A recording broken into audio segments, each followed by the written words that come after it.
ആദ്യം എനിക്ക് പറയാനുള്ളത് പറയട്ടെ, അത് കഴിഞ്ഞ് ചോദ്യങ്ങൾ ചോദിക്കാം. 2400 കോടിയുടെ വികസന പദ്ധതി പാലക്കാടിന്റെ മണ്ണിൽ പ്രഖ്യാപിച്ചുകൊണ്ട് തെരഞ്ഞെടുപ്പിൽ സ്ഥാനാർത്ഥിയായിട്ട് നിന്ന ഒരാളാണ് ഞാൻ. കേരളത്തിന്റെ ഭൂമികയിൽ ആദ്യമായിട്ടൊരു ആരോഗ്യ മാനിഫെസ്റ്റോ ഞാൻ പുറത്തിറക്കി, ഒരു യുവ മാനിഫെസ്റ്റോ ഞാൻ പുറത്തിറക്കിയുണ്ടായി. രാജ്യത്തിന്റെ പ്രധാനമന്ത്രി അദ്ദേഹം വിശ്വസിക്കുന്ന പാർട്ടിയുടെ സ്ഥാനാർത്ഥി എന്നുള്ള രീതിയിൽ പാലക്കാടെത്തി. പാലക്കാടിലെ ദേശീയ ആവിഷ്കൃത പദ്ധതികളിലൂടെ കേരളം എങ്ങനെ വികസിക്കപ്പെടണം എന്നതിനെ കുറിച്ച് അദ്ദേഹം സംസാരിച്ചു.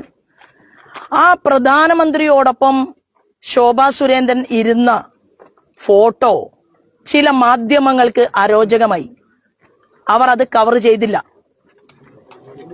അതിനുശേഷം കാർഷിക വകുപ്പ് മന്ത്രി, ഇന്ത്യയുടെ നമ്പർ 1 നേതാക്കന്മാരിൽ ഒരാളായിട്ടുള്ള ശിവരാജ് സിംഗ് ചൗഹാൻ 15 വർഷക്കാലത്തിലധികം മുഖ്യമന്ത്രിയായി ആ നാടിനെ ഭരിച്ച, പിന്നീട് ഏറ്റവും കൂടുതൽ കർഷകർക്കിടയിൽ വളരെയധികം പദ്ധതികൾ ആവിഷ്കരിച്ചുകൊണ്ട് മുന്നോട്ട് പോകുന്ന ഒരു വ്യക്തി, കാർഷിക വകുപ്പ് മന്ത്രി തന്നെ നേരിട്ട് ഒരു പഞ്ചായത്തിൽ, കണ്ണാടി പഞ്ചായത്തിൽ പരിപാടിയിലേക്ക് എത്തി. പാലക്കാട് മണ്ഡലത്തിൽ ആ പരിപാടിയിൽ മാധ്യമ പ്രവർത്തകർ ഒരു വിഭാഗം